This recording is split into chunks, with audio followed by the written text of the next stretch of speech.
This episode is brought to you by Anivia Pickleball, your premier destination for high-quality pickleball paddles designed to elevate your game.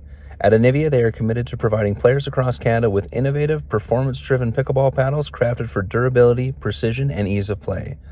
Irene and myself are currently using their Gen 3 Pro paddle, and if you head over to Anivia.com and enter the code AGorman15, you get 15% off your order. That's AGorman15 at Anivia.com. All right, on with the show. Hello, everyone, and welcome back to the Pickleball Diaries podcast. I am your host, Andrew Gorman. As always, I'm joined by my co-host, certified pickleball referee, Victor Chen. How's it going, Vic? Good. Just came back from Chicago, so still a little tired. Obviously, well, with the baby, that's not easy, right?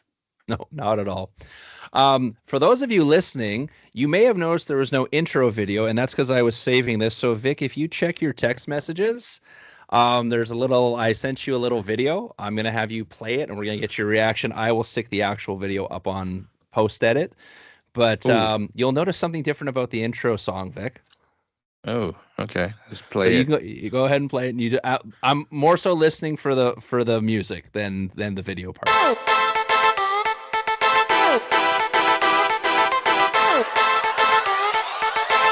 Ooh, yeah, you make some adjustment.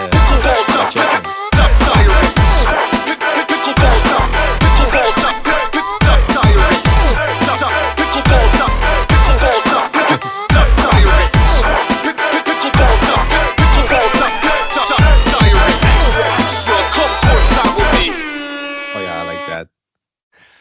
And I actually have nothing to do with that song. That is actually produced, written by TrackOps Media. That's a gift from Yuki. Oh, nice.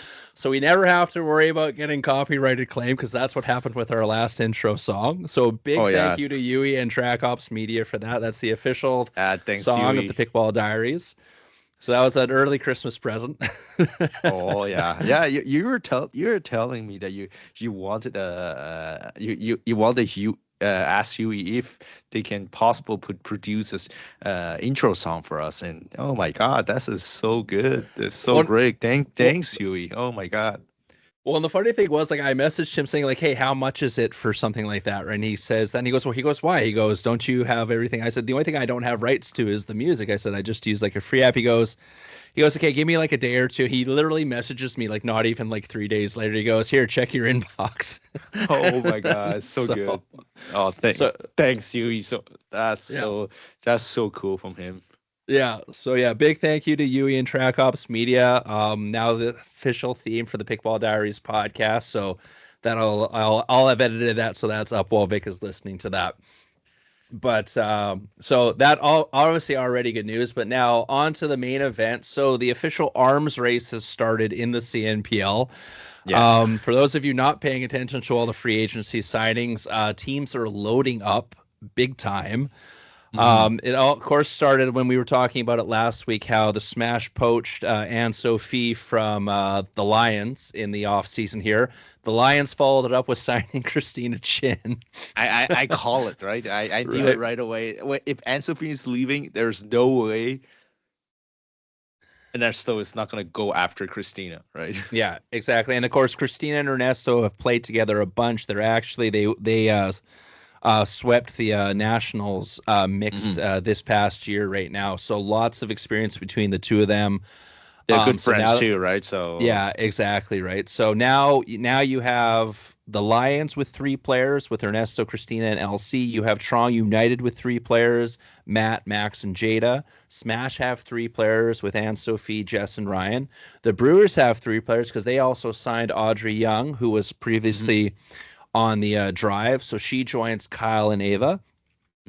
And then the Drive signed Stevie to join Evan and Alexis. So you have 5 of the 8 teams now with the max 3-person signed roster. So even though free agency is still technically going, none of those teams can sign any more players. So that leaves, you have the Owls, who still have Anna and Armand. The Lights have Joel and Danny. And then the Pronghorns have Lucas, who they signed, and Antoinetta, right? So we kind of joked and we messaged Jason and said, well, there's no point in really signing now. You might as well take one of the top 3 picks Exactly.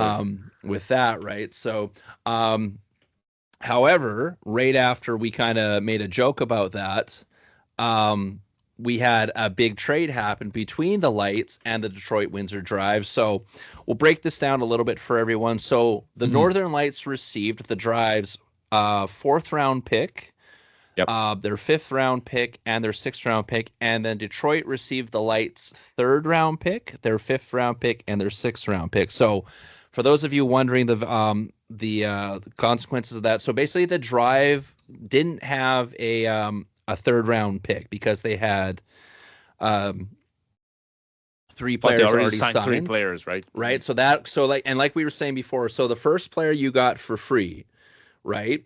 But then your second and your third player took. Oh, I'm sorry, you had a third round pick, but you didn't have your first and second. So basically, they now have two round picks, Mm-hmm. and then the Lights now have two fourth round picks. The round 5 and round 6 one's basically just Just a the flip flop. Lights moved up about 4 spots, both in round 5 and round 6, and the Drive moved back to about 4 spots in round 5 and round 6. But the big ones are the Detroit now has two third rounders or third Yep. round picks, and the Lights now have two fourth round picks, Mm-hmm. right? So whoever the Drive think they're planning on drafting for that third round pick, they must have thought that person wasn't going to be available further down in the draft, so they basically want to go after that person right away. Mm. And then same on the Lights side, they must have thought whoever they're gunning for, whoever they think they're gunning for their pick, they think they're still going to be available later in the draft, right? So it's an interesting trade, especially this early, because the draft isn't until like January. Was it Yep. 27th? I think. Yeah, something like that. It's January somewhere in 27th. January. Yeah, so January 27th, and a lot can change by then. Like you have a bunch of MILP events going on that are kind of being dubbed qualifying events. Even though if you've already played in an MILP event, you are already qualified to be in the draft. But Mm-hmm. you have the three teams, the Drive, the Smash, and Toronto United, putting together that one event at the Smash facility later this year, Yep. as kind of like to look at players. Mm-hmm. You have one going on in Montreal. You have one going on in Nova Scotia. You have one going on in Saskatoon, right? So for like if you want to get like a last minute event into for teams to have another look at you, or if you want to get your name in the hat for the first time, right? So that's one way to look at it. Now. So the way the draft is working, you have to have played in a previous MILP event in 2025 to be eligible for the draft. Now, I'm assuming there might be some exemptions made for some U.S. players, obviously, if they haven't been able to play. Now, mind you, they Mm-hmm. might have played in an MILP event in the States, and I'm assuming that would make them eligible as well. But there's a little bit of, you're not sure how that's exactly going to work with the States players, right? So, but it's going to be interesting because you can have someone who you might have had your eye on, but then you have another player who you might not have even been thinking about might come into one of those events and just totally blow the doors off. But they might grab the attention of more than one team. And if you've already traded down your pick, but now you think, oh, I might want this person now. Well, they might not be available now for you, right? Whereas before, if you would have Mm-hmm. kept your pick where it was, so it's kind of a game of chance that the Lights are playing here, moving down. Um, but and like we said, the round 5 and round picks moving up, like those are not at, like, we don't want to say they're worthless, but they're not as consequential. Like They're not as that's not normally as you're finding that important. good role player, like that diamond in the rough player, which are most of the time other teams weren't looking at anyways. Now we Mm-hmm. have seen players be picked in those spots and then become major factors in their teams, and also players who didn't get drafted become major factors in their teams. Yeah. Like if we're using the year one as an example, um oh my god, I'm blanking on names now. But you've had it happen every single year so far where a player either was drafted as like a sixth overall pick or not drafted at all, and then became like a major player on that team. Like Evan Holinsky, for example, is a big example of that for the Drive last year. Was drafted, I think, with like the fifth or sixth pick. Yeah. Was supposed to be like the I think third male on the team, right? they're fifth. Let me check. Yeah. It's pretty. I remember Evans was pretty far. Yeah, because you had originally Wes and Jonas as their two first male picks. So like Evan was the third male, and then all of a sudden by the end of the season, he was like their number one option, right? So Oh no, same it was Drive's last pick, Evans. last pick, yeah. So six pick, right? And then you have Carolina Hack year one. I can't remember. I think she was either a last pick or wasn't even drafted, and then was like scored the game winning point for the championship, right? In that year one season, right? So we've seen it happen throughout. So like those picks are not useless, but they are not on the front of everyone's mind right off the bat. You're more so you've had to have done some scouting for the person you're picking up in those positions, right? I'll So add one more. Like Ava Cullis from Brewer, she was their last pick too. Now became their main squad. Exactly, right. So yeah, so like the trade isn't meaningless, but it is kind of it is a little bit of a roll of the dice. I'm going to say more so for the Lights, if anything, because you are moving down a couple spots. Yes, you get 2 4th-round picks, but you had that 1 3rd-round pick, which was going to be super, super high. It was basically going to be like the 3rd overall pick, right? Or it was at least going to be the top 3. Because if we're counting that because the only, like I said, if no one else gets signed, it's the Pronghorns, the Owls, and the Lights were the top 3, right? Because they'll get that first round on their own, right? So you have that pick, but then they also would have gotten the very next round as well, right? So it's one of those things where, yeah, we'll see, right? So, but it's interesting. So because there's no finalized team, we can't really do a way too early predictions. But if we're going off of who is signed who, especially if you're talking about big names,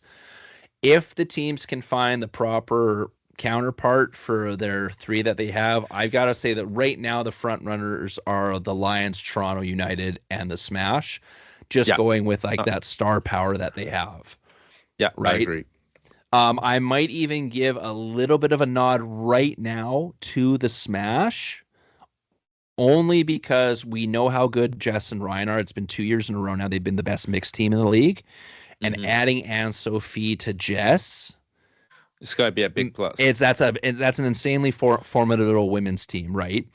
The biggest thing is finding that second male to both make a really good mixed team and to complement Ryan Torrenson really well, right? We already know Ernesto and LC are a really good men's team, but we've already said the men's is a little bit more of a toss-up when you come to the matchups. Yeah, like there's a little bit more parity, I guess we can say than before.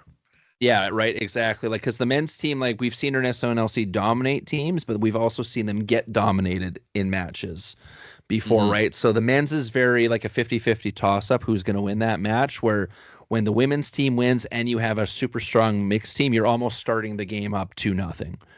Yeah. Right. So we know Ernesto and Christina Chen, like we can probably safely say, like with the exception of Jess and Ryan, probably like the number one mixed team. Probably the number one mixed team like in Canada, especially going in like winning at nationals like very convincingly. Now, obviously, they haven't teamed up against Jess and Ryan, and Jess and Ryan have that title right now until proven otherwise. But that's almost, you could almost say that's a wash. And now it's like, okay, well, who are they picking for their second female? Is that going to be able to compete with Jess and Anne-Sophie? And who are the Smash getting as their second male? Is that going to be able to compete with Ernesto and LC, right? So it's there. Yeah. You have Toronto United, so you already have Matt and Max. So same thing, because it's the 2 guys, we've seen Matt and Max dominate teams, and we've seen them also get beaten by teams, right? So like the men's stuff, like we said, is a toss-up. The real deciding factor lately, especially if you look at last season, has been the women's teams and the mixed teams, right? Yeah, I agree. We already know Jada is a force there, so if you can find her a solid counter striker, right side player, and so she's able to play the left, and her and Max really started to come into their own as a mixed team.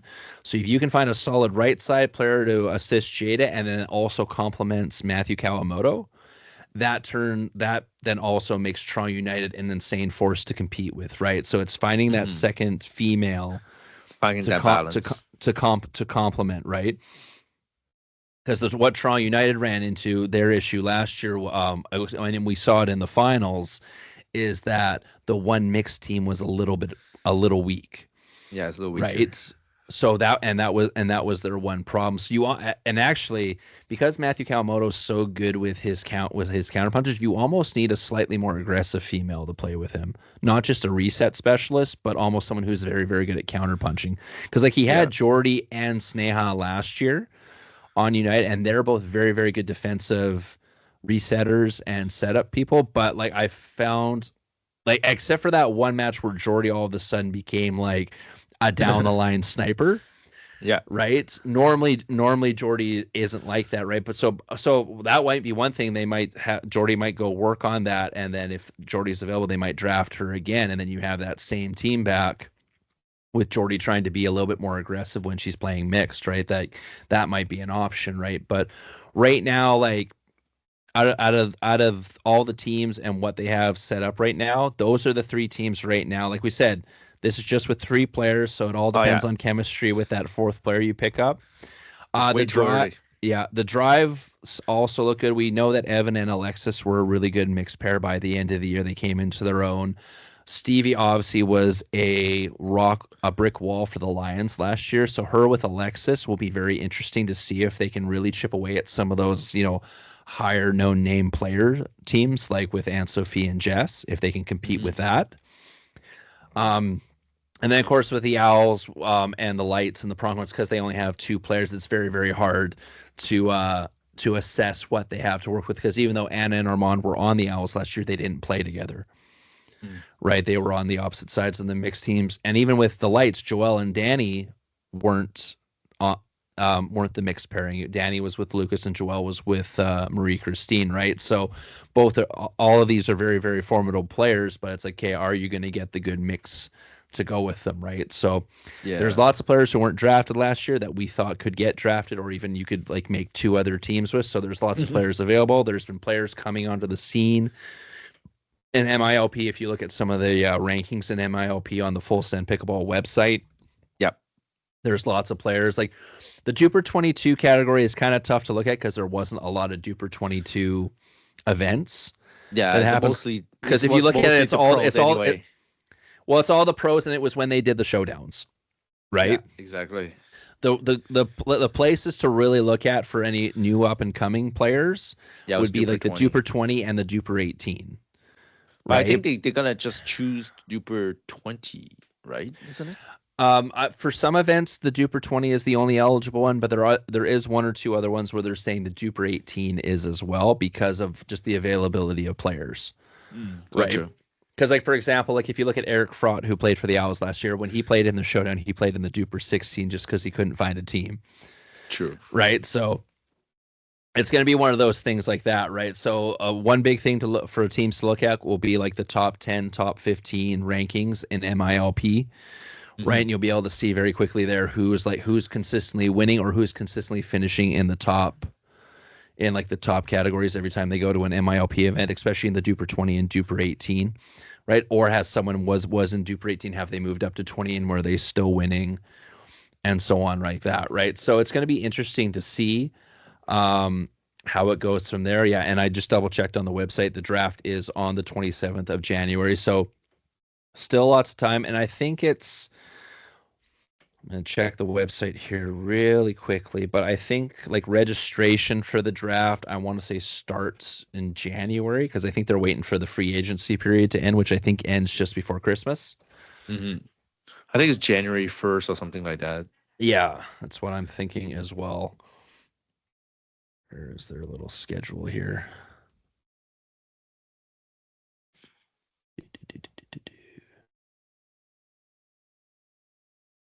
Should be January 1st, I'm pretty sure. So draft registration is actually opened as of the 15th of this month.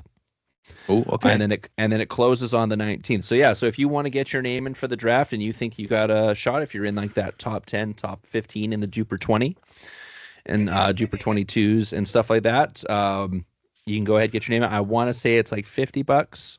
Yeah, it is $50 to get your name in. So, but and then that'll be at 6 p.m. Eastern time on Tuesday, January 27th, 2026. You'll see the live stream again, like they did this year.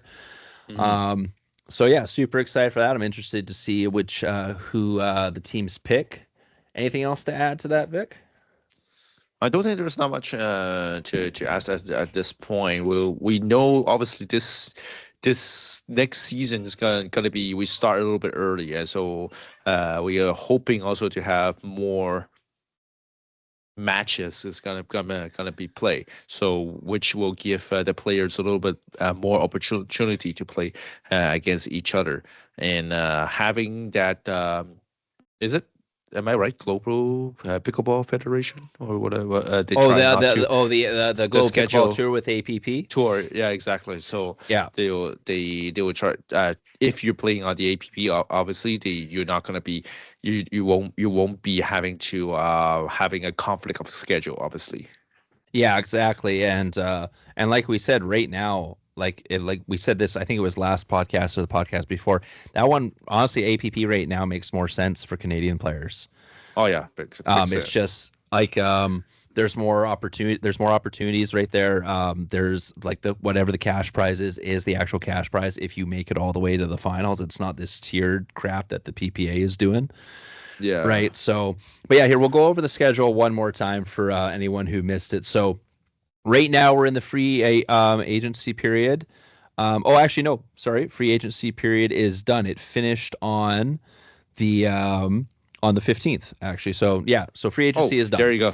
It's Okay, over. so no more free agents. There is obviously, I'm assuming trading's probably available all the way up till all the way through the season. I don't think there's any until the trade deadline, which will be in August 11th. Okay. But I'm assuming teams can trade whatever up until then. So yeah, so draft registration opened on the 15th. Draft registration closes on January 19th, and then we have the draft on the 27th. Mm, okay. And then we got the regular season opener on May 9th and 10th. Nice. We got the Western split on May 23rd and 24th. So we got two in the month of May. Mm-hmm. And then June 6th and 7th is the Eastern split. June 27th and 28th is the mid-season event. So two in June. So two in May, two in June. Then we got the Metropolitan split July 18th and 19th. Okay. August 8th and 9th is the Central split.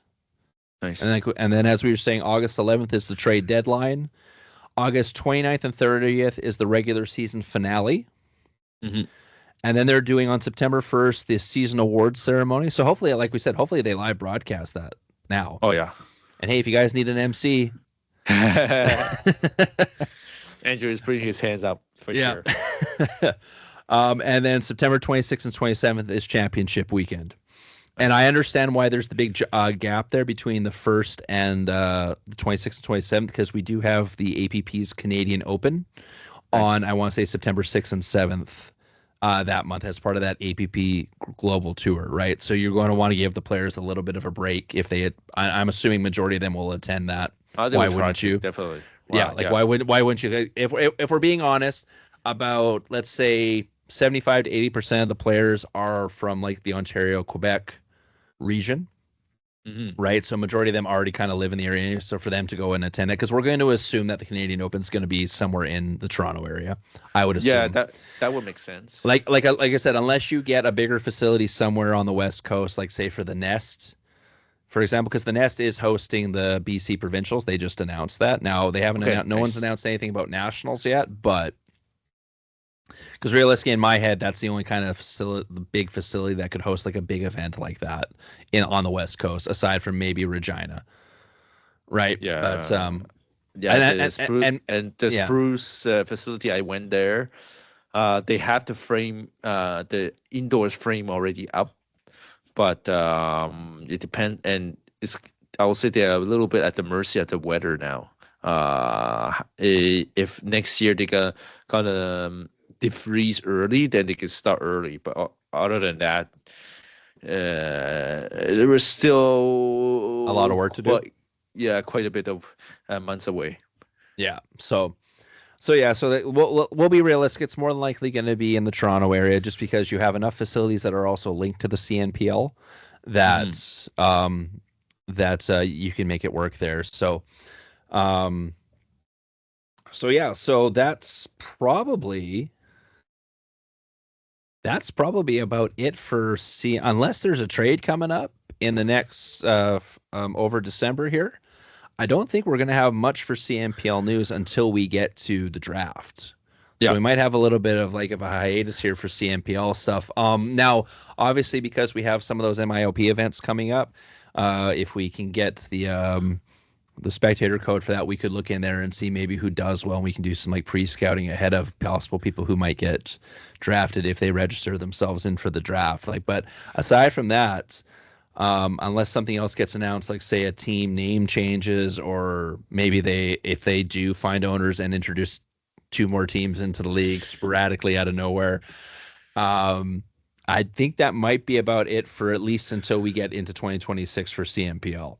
Oh, if you have enough money, you can buy the Lions too. Oh yes, Unfortunately, that was the other thing. Lions are for sale. Unfortunately, Vic's lotto numbers didn't come in, so me and Vic can't buy the team. I try hard. I try Mega Million. I try Powerball, and someone from Georgia won the whole Mega Million, almost $1 billion. I was like, holy crap! Why? What happened? Why isn't me? Anyway. Yeah, exactly right. Maybe I should start playing the Oilers 50-50 thing. Oh, maybe. Right. I'm not even an Oilers fan, but I was like, that's the only thing you can bet on, in Alberta, is doing that, because any sports bets in Ontario, it's only Ontario only, because Ontario has different betting laws than what the rest of Canada does. But whatever, we can dream, right, Vic? So yeah, who knows? Maybe me and Irene will go. Maybe we will end up going to that the epic thing in Singapore and win some money there. Maybe have a down payment for a team or something. I don't know. Even so, that even it has quite a bit of prize money. It's not like a lotto. No, it's not. It's not gonna be that instant. You have enough. You have enough to throw money at a fun side hustle like a CNPL team, right? Yeah, exactly. Obviously, it's pretty far from that. But still, yeah, so that's about it for CNPL stuff. We will move on to some other big news, which is really big, and I'm super excited. I got super excited when I saw this. So, for those of you that didn't know, so the Global Pickleball Federation has been kind of the front runner right now for kind of the global pickleball organization that's kind of running everything. Canada's already a part of it, US is already a part of it. Most of Asia is already a part of it. Australia is a part of it, all that. But there was another federation, the United World Pickleball Federation, that was also kind of, I think they had a lot of the European kind of countries in there. Well, the GPF European and Africa, I think something like that. Yeah, I think they had a fair amount in Africa. I know the Global Pickleball Federation had some other countries in Africa. So basically the two federations were kind of splitting parts of the world. Yeah, right? they're competing against each other, basically. Yeah, right. So, well, they just announced as of yesterday that the Global Pickleball Federation and the United World Pickleball Federation are going to are formally committing to collaborate and establish a single governing body dedicated to the governance of the global expansion of pickleball, which is exactly what we needed. For those of you who've always been saying, "Oh, get pickleball into the Olympics, get pickleball into this," right? I'm going to credit part of this to the massive success that the World Cup was, because that was underneath the Global Pickleball Federation banner that happened with. So I think because that was such a huge success, I think that also helped kind of tip the scales for them to finally all collaborate together. But yeah, so now we are going to have one governing body. You're going to have all the countries in the one federation. Mm-hmm. Right, and the Global Pickleball Federation also just announced that the Singapore tennis, which is kind of they run the tennis and the pickleball in Singapore, they've joined the Global Pickleball Federation as part of the Asian Association as well. So it's basically, this is what makes it easier to have one set of rules, one type of ranking, which I'm going to assume we're going to assume right now is Duper. And Duper is the one that kind of makes sense right now, to be honest with you, because everyone is pretty much using Duper. All the Asian countries are using Duper for all their ranking stuff. Canada just switched to it. US is kind of this, but US has always been. It's we're always gonna compete for crap, even though one is clearly the better option than the other. Yeah, the Duper and the UTR, which is the UTR for me, honestly, no one it's not being really used anywhere else, so it doesn't really make sense to me. That's true. right? So because it's like, okay, well, yeah, we're using UTR or whatever it is for this tournament. I'm like, okay, cool. If I win this tournament, what does that help me with?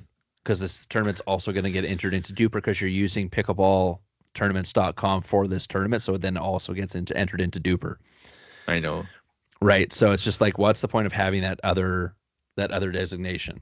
And people complain like, yes, like they don't like how now Duper it's like on the performance thing. So like, oh, I don't want to play against lower players because my rating is going to drop. And I've said this before, and I'll say it again. Duper is highly inflated right now. There's a lot of people who are rated like 5.0, 5.01 that aren't actually 5.0 players. That's true. Right. So it's like, and I said it was going to take like 2.5, 3 years, depending on if people keep going to tournaments or not, for those ratings to flush out. Because remember, everyone says that 5.0 is the beginning of pro. Well, there's lots of players I've played who are 5.0 rated who I'm like, I'm sorry, you are not a pro player, because if you did play a pro, you have your ass handed to you. Mm-hmm. It changed a lot. Like the pro is now getting close to the 6 rather than the 5. Yeah, the 5 is more like we call the 045.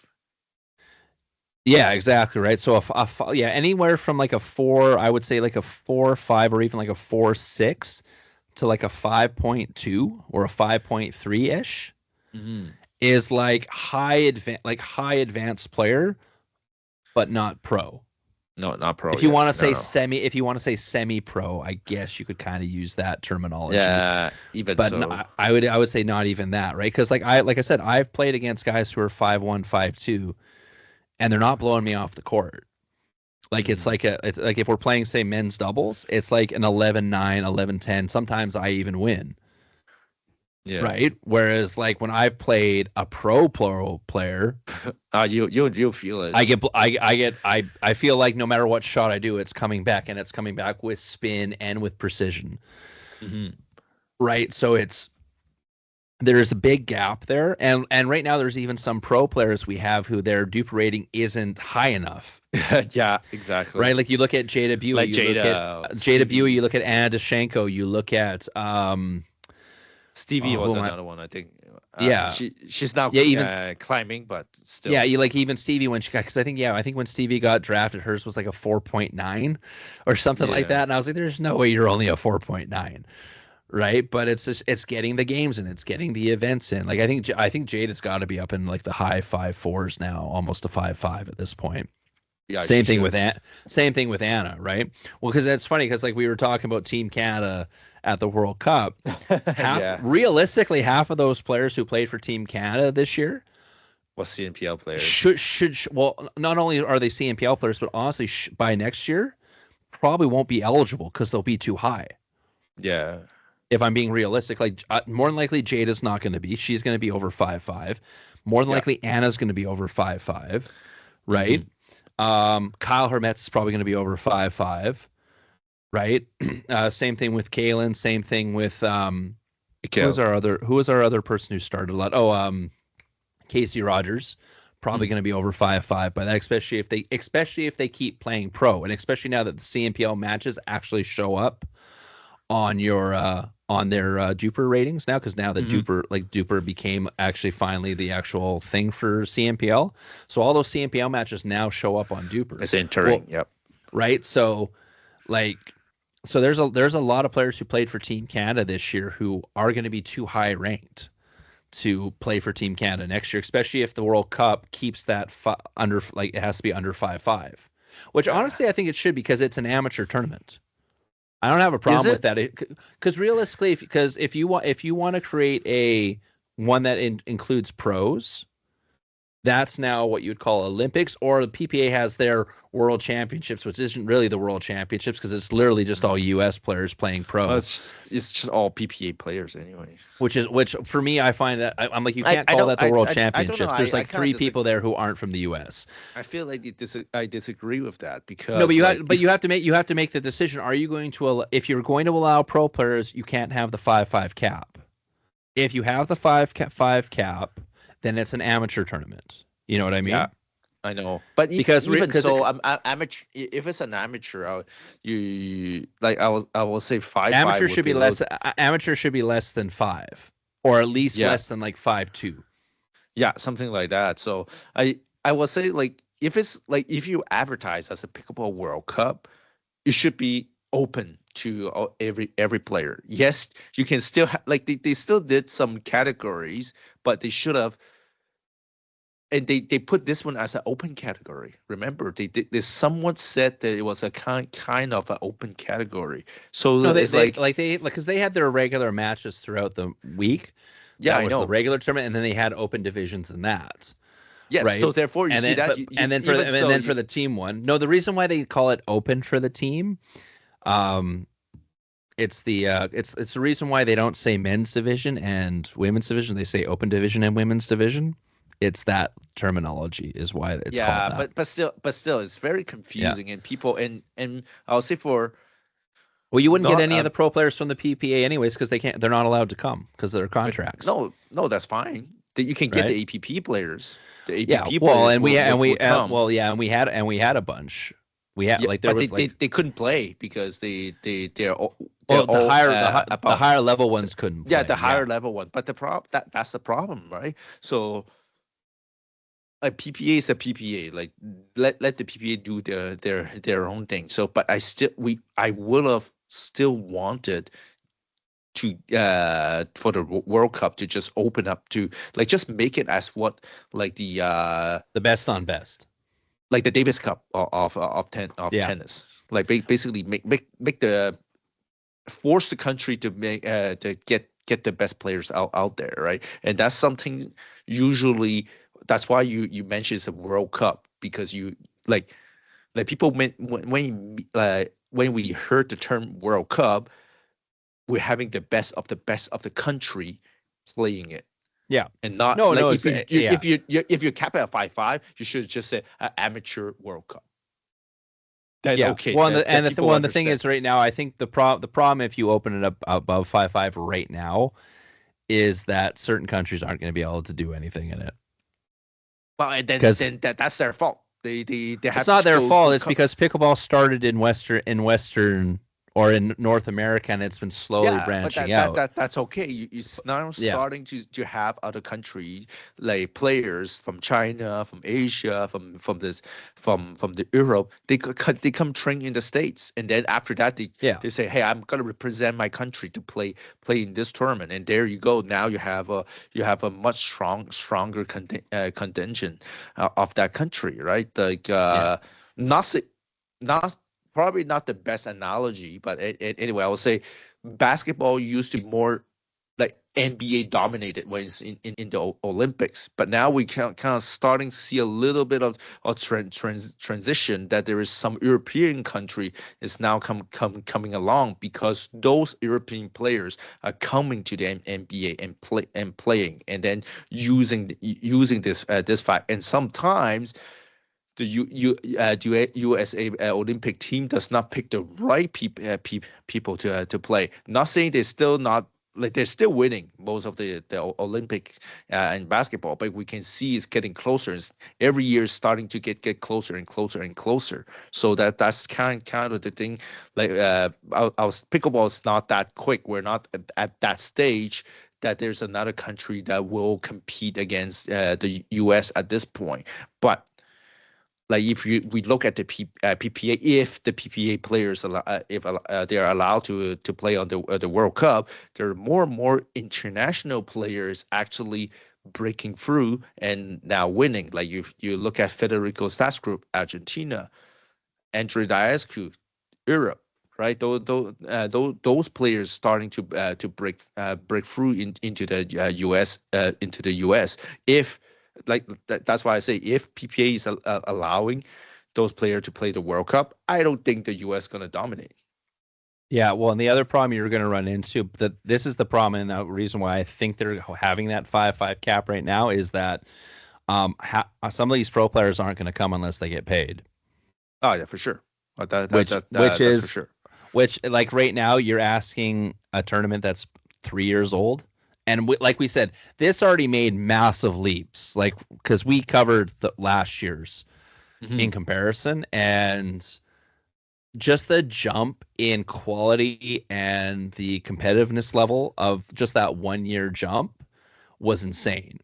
But Yeah, like, for sure. and but I still don't think that tournament's at a spot yet where you're going to be able to draw these high level players unless they're like some players who are like, yeah, I want to go represent my country. Yeah, for And sure. like, Well, like yeah, I and was like, yes, let's fun because like look at how much fundraising Team Canada had to do. Like we like I didn't have know. the backing of Pickleball Canada, so there was no No. money coming from there. It was literally all sponsor driven Yeah, and all a by GoFundMe page, I know. right? It, Do you it, it, actually it think it's you're gonna get Catherine Parento to come for free? oh, that's not gonna happen. No, right? Like because she's used to being able to go and get a insane amount of money Yeah, coming from to PPA. to go to to play in PPA events. So like unless PPA eventually says, okay, we want to work with the Global Pickleball Federation and do stuff, but the way PPA is acting right now, we don't care about anyone else. We're doing our thing. We're going to try and grab as many of the big name players as we can. We have this tiered system that we're bullying players into signing. Like But they just I'll care say about they just care about the I bottom will, line. and Like it's at the same not. time, I feel like they're starting maybe shooting themselves into the feet because like Yeah. Well, they're they're unless they're you're they're they're top kill 20, they're, they're top yeah 20, top they're killing the progression of the game is what they're doing. yeah because Like they're uh, we're they're banking on the Bucks now yeah and not thinking about, okay, where's our future development for future stars and future things, because like we said, yeah, like, yes, you're going to get Anna Lee for an extended amount of time because she's only like 18 right now, but mhm. Ben Johns is already starting to show he's not as dominant anymore, Yeah, right? it's showing some Like weaknesses and like unfortunately. you've already had a bunch of the top male players start to dip, a bunch of the top females, you've had an influx of some of the younger ones come up, but it's like, but they're still like, Ben Johns is still the poster boy. Well, Oh it's yeah, getting for to the sure. point where maybe he can't be the post. It's not, he's not there yet, but give it like 2 years, he Yeah, might not be maybe the they're poster boy anymore. But now you've capped, like you basically drove away a player who could have been like your young new face in Guangdong, and I you was drove about to say QD. yeah, and you drove him away. Like they're so focused on the right Well, now I won't that they're say it not was building towards the PPA's future. fault, like solely PPA's fault anyway. But like, I'm it not saying was it's like solely that both anyways, party. but the fact that you didn't work that out, instead you were just like, no, Yeah, for screw sure. you. We're so big that we don't need you. Yeah, Yeah, maybe exactly. now, maybe right now you don't, but Mhm. in 2 to 3 years, when other players start to phase out, it's either players are going to start to phase out, or you're going to have a dip in quality Yeah, of play. it will. If you're It might happen because right now they're banking on all those higher level player still staying in the PPA because they locked in him in contract. Yeah, But like I will say those bottom 30, like the 30 and down players will probably eventually realize they're not making any money from the playing at the PPA, and those one will start moving out and look at other opportunity like the at the global pickleball federation like the APP and stuff that could actually give them more money for their bucks. yeah. Well, they'll make it worth out because, like I said, you join that APP tour, you have like, you could make connection and then go play in the Australian pickleball league. You could play in the Hmm. CNPL. You could play in the DJoy league in Vietnam, right? Like there's other places available to you, right? And there's Yeah, more exactly. options. And the fact that To all of make those are working to make you together, yeah to make most of the time also the other thing is there will be always some more new pickleball brands that want to break through. And right now, because UPA is so expensive, a lot of like those new company is not eyeing towards trying to promote their stuff at the UPA. They are now just looking away from yeah, investing. just get it USAP approved, and then you're good for literally everything else Exactly. aside from the PPA, right? So it's just like, why bother? So it's just one of those things where like this union, like as we harken back, because we went off on a bit of a tangent there, but this union of the GPF and the UWPF is a good thing. It's like you're Definitely. creating one big thing that all of these other countries and all these other organizations can be under. So like we said, you have you figure out the one rating, whether it's Duper or whether you come up with something else. But right now, Duper seems to be like the obvious choice to go with, Yeah, for right? now. You have the one rule book all the way across the board, right? You have this is how this is done. This is how this is done. If you want to do team events, this is how this is done. Things like that, right? So it makes more sense. And the funny thing is when you look at a lot of this stuff on the amateur side, and even though MILP is sort of underneath the PPA banner, MILP seems to be like leaning more towards this stuff, Yeah, right? definitely. If you look how like because like they're promoting and sponsoring like Epic that's going to be doing that amateur championship in Singapore, Well, and seeing how we in brought it. in some way, most of the time, MILP is on. If it feels like it's starting to dissociate from the Yeah, real MLP anyway, because like people are saying, well, what's the like?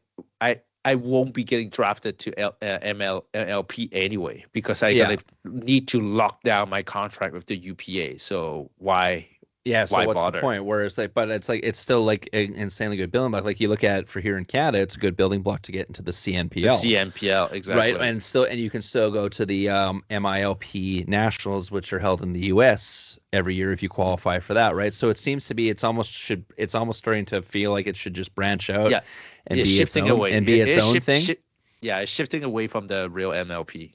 right? So Definitely. which honestly smart for whoever's the owner of it, right?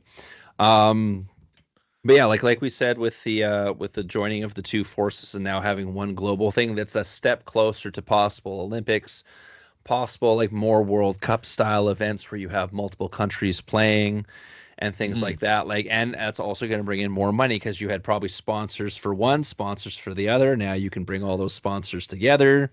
And There we like we go. said, money makes all this go around. Like we said, like when we're talking about like the possibility of pro players, like full on over 5-5 pro players playing in like the World Cup, Yeah. you need more money coming in. Hmm. Because yeah, some players will have no problem. Like I know we talked to some of our pro players here in Canada who were over the 5-5 mark and were like, yeah, I'll totally come play for Canada. Right? Like you had Ernesto, you had Christina, you had Brad Chapman all saying, yeah, I would have played if I was allowed. Right? Hmm. Because you have players like that who are very yes, I want to play best of the best, best on best, representing my country. Like who wouldn't want to do that type of thing? Right? Whereas you have other players who's like, well, if I'm not getting paid, I'm not doing it. Yeah, Right? I So know. it's one of those things, right? But yeah, so like, but with this union, it's nothing but good. Honestly, nothing but good news. You're getting everybody under the It's a one banner. You're getting mm, everyone under the one rule book, right? It's going to create more connections between the countries as long as the countries themselves don't, the governing bodies don't screw stuff up. But it's like because right now I have a lot of issues with some of the people running, or at least the governing bodies running certain things. But it is what it is. And seeing how we were talking about Epic, we want to give a big shout out to Yuki Chen from Fullsend Pickleball. She is now the global head yes. of competition for Epic. Perfect. Yuki, of course, part of Fullsend, along with UEC Lao. Hmm. We've got to deal a lot with Yuki, and she's awesome. So Yes. big congratulations to Yuki for that. Yeah, she has tons of experience. She was basically Massive. running basically to do per China, right? Yeah, basically run Some Duper China, part of the Asian Pickleball Association under the Global Pickleball Federation. mhm. Insane amount of experience. Helps out with. I know I don't know exactly what her role is in the CNPL, but I know she refs a lot in the Yep. CNPL and stuff like that as well. Of course, because Full Send Pickleball is running MIOP in Canada, big part of that as well, right? So joining Yui as the her and Yui are basically the two hardest working people in pickleball right now Yeah. for You can, Canada and Asia right now. It's insane. And I know they're heading down to Manila, I think this weekend or next weekend yeah, for there's the a big Global Pickleball conference. Federation conference that's being held in Manila in the Philippines. Mhm. So once again, shout out to Yuki. That's awesome. Um, and I did shoot an email to Epic to see if me and Irene could get into that competition because right now there's no qualifying tournaments in Canada. Right now, I'm just pointing that out. So because they said that one of the three ways to get in was qualifying tournament if you're like in the top of Duper in your country, at least for the amateur side of things. And then if you want to pay the straight up like wild card fee, which is a lot, but then again, like we said, this is like a premier, like almost destination kind of like getaway / pickleball tournament, right? But I emailed and I said, well, hey, there's no qualifying tournaments where I am, but me and Irene are both in the top 10 in MILP rating and ranking in Canada in the Duper 20 edition. Exactly. Irene's number 3 and I'm number 7, so that's kind of high ranking. Exactly. But I'm just really gunning for a vacation to Singapore in April. There you go. And then one last bit of news. So something that we are happy to read about for Pickleball Canada, because we have been very critical of Pickleball Canada lately, for a good reason. But they just announced that they're teaming up with IPOP from BC, and these guys know how to make a facility and know how to run an event. Yep. They are creating basically a facility guidebook. So an advanced facility to help with advanced facility development nationwide. So basically a how-to book for private facilities, for club facilities that are building out what you should do or what you should include in your facility. Right. Nice. I'll read a quick excerpt from the announcement. The creation of the task team stemmed from a nationwide survey conducted by Pickleball Canada in January 2025, which identified a lack of facilities as one of the primary barriers preventing Canadians from participating in the sport. In response, Pickleball Canada established a task team in late 2020. I'm assuming late 2025, even though it says 2024. Yeah. To help address this challenge and begin reducing this barrier through development of the facility guidebook. Right, it's a step-by-step to help individuals, associations, organizations plan and open new pickleball facilities. Perfect. That's what we need. We need more facilities. Oh, definitely. Addressing key questions as whether to lease, buy, build, and outlining of fundamentals for successfully operating a pickleball venue in Canada. So, like we said, they've teamed with IHOP or IPOP, sorry, for this. They already have an amazing facility in Burnaby. Yeah, I know. IHOP is the pancake. Don't get confused. Yeah, and international is not the first word of IPOP either. It's inclusive. So inclusive place of pickleball. They already have their one facility in Burnaby. I know I looked on their website. They have like another 3 or 4 facilities opening up in BC in the near future. They're looking Surrey and then North Edmonton, something like sorry, not Edmonton. Vancouver, and then I don't know what was the fourth. I don't remember. Yeah, but like these guys know how to build a facility and know how to run events. We talked to a bunch of the pro players who played in the CNPL Western Split that was held at the IPOP, and they said it was probably the best event they'd been to. Not only did they manage to get fans coming in, and it was super loud, it was really well spaced out, the flooring and stuff, especially when we watched it. I remember watching it online. The courts looked very spacious. There was lots of room for the players to play on. Yeah. And there was still tons of seating for the fans. I got nothing but good things to say about IPOP. I'm hoping I can get down there for to play for play in an event or something so I can see it with my own eyes. At some point next year would be awesome. But this is a good step in the right direction for Pickleball Canada.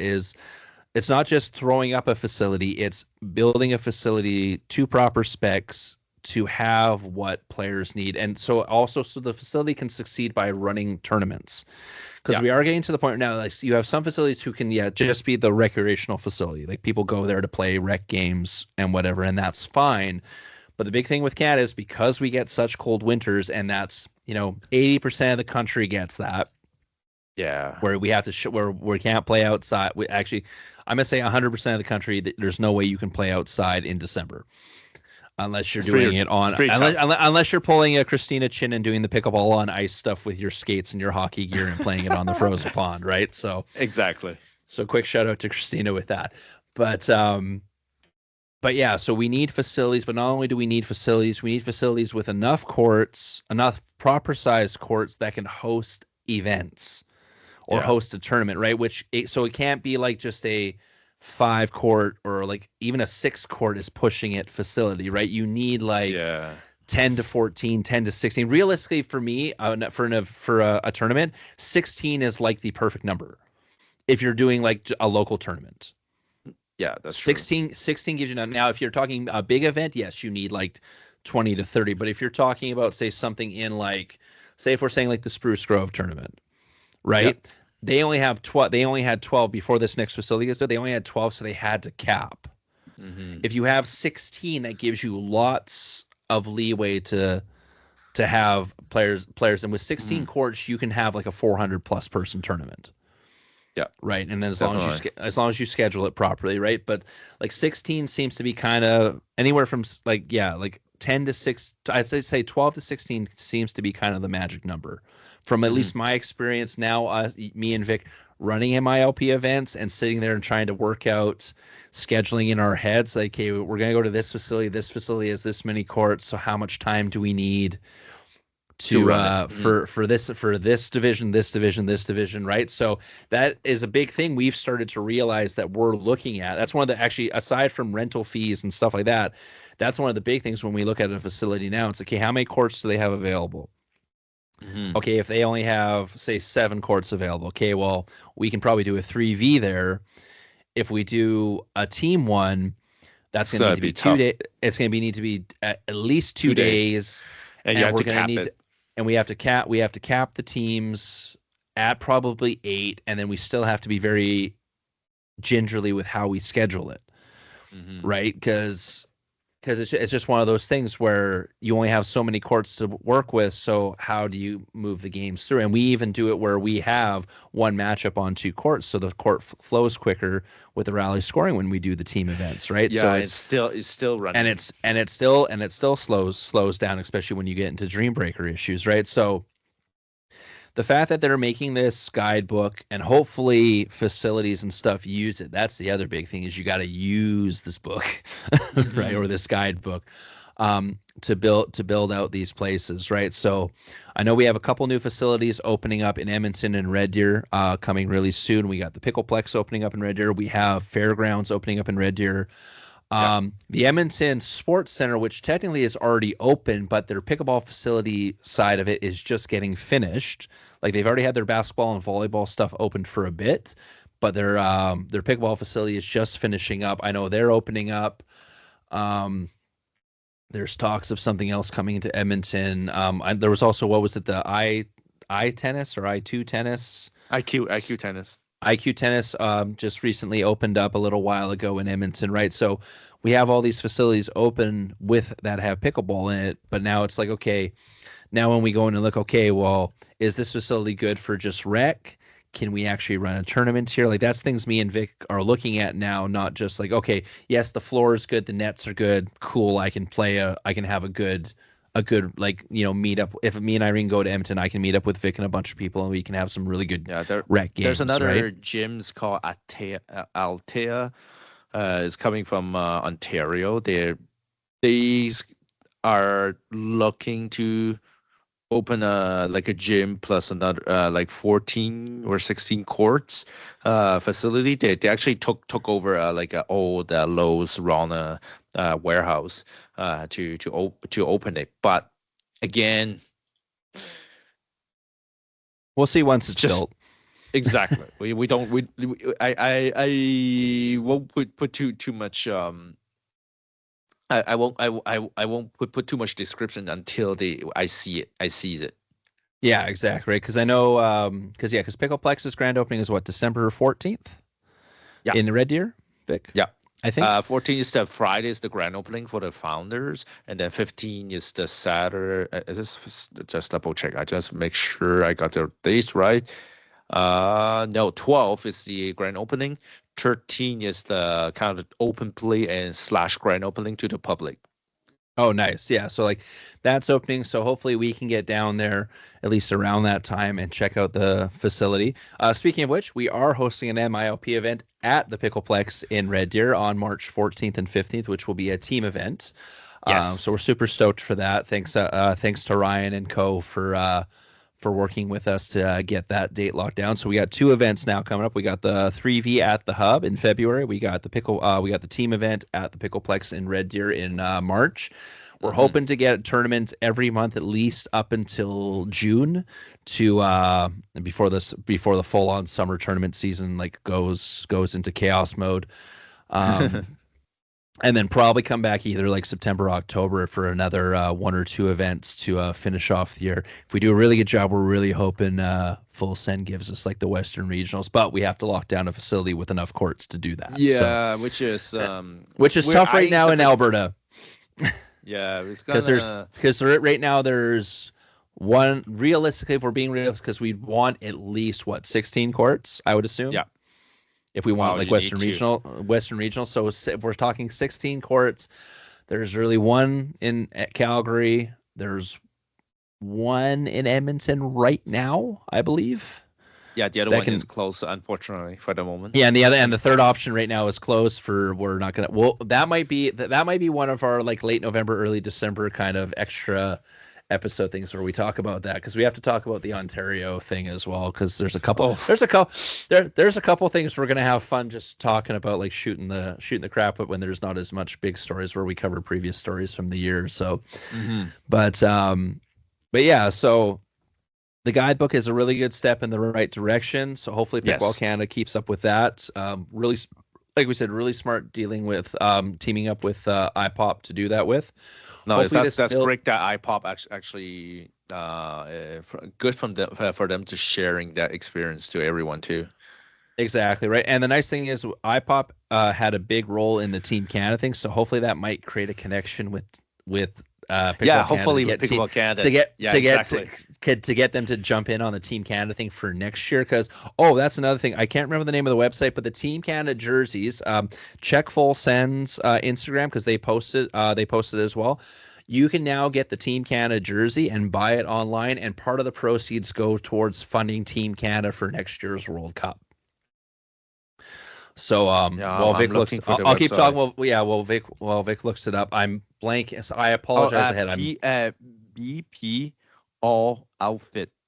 I think that's the .com. Yeah, exactly. Perfect. So PB All ALL Outfit OUTFIT.com. This is nice. This is where you want to get. Yeah, so head over there, get your Team Canada Pickleball jersey. That like we said, the logo looks awesome. Once again, shout out to TrackOps Media for designing that as well. But part of the proceeds of that go towards funding Team Canada for next year's World Cup. So get yourself some really cool Team Canada swag, and it helps out the team next year. Other than that, Vic, we got anything coming up in the near future? Yeah, just stay tuned for. I obviously I just came back from Chicago, so every time when I went to the States means there will be new paddles, new stuff from our pickleball equipment corner. So so stay tuned. I think I'll be testing those new paddles very very soon, and then we'll give you another paddle at the hub episode. This time, instead of a month, it's going to be probably 2 weeks, because it's closer to the Christmas time, right? It's time to buy another paddle, people, for your loved one and for yourself. Treat yourself well. Yeah, for sure. And I'm just finishing as we speak. So probably by the time this gets posted, the new Paddles at the Hub episode will be up, because I'm just finalizing the editing on the most recent episode right now. So stay tuned for that. Thank you. All right. Yeah, it'll be. There's always new paddles like that. That's why it's like you know what? There's always you should always reserve more money for it. Exactly. All right. So thank you, everyone. Once again, we want to give a big shout out to our newest sponsor, who we announced last weekend, Tyrol Pickleball, for being the official shoe of the podcast. Don't forget to hit AGorman20 at checkout and get your 20% off. My shoes are on their way. I should have them by next episode, so I'll probably. Nice. And I got like 4. They gave me 4 pairs, and I got a different one for each, so I'll be able to hold them all up and so we can see the different styles and stuff. So we'll see you guys probably in about a week or 2, depending on what we get for more info coming out of. Hopefully we get more info coming out of the Global Pickleball Federation, more stuff from Epic, hopefully more stuff from Pickleball Canada, because we know rule changes are going to be coming up probably within the next month. Vic, so we'll have that. January. January. They might hint around December, but I usually don't trust it until I see it in January. Okay, perfect. Yeah. So yeah, so until then, everyone, thanks again. Don't forget to hit like and subscribe, and we'll see you guys in a week or two. And yeah, thank you. Thank you. See you soon.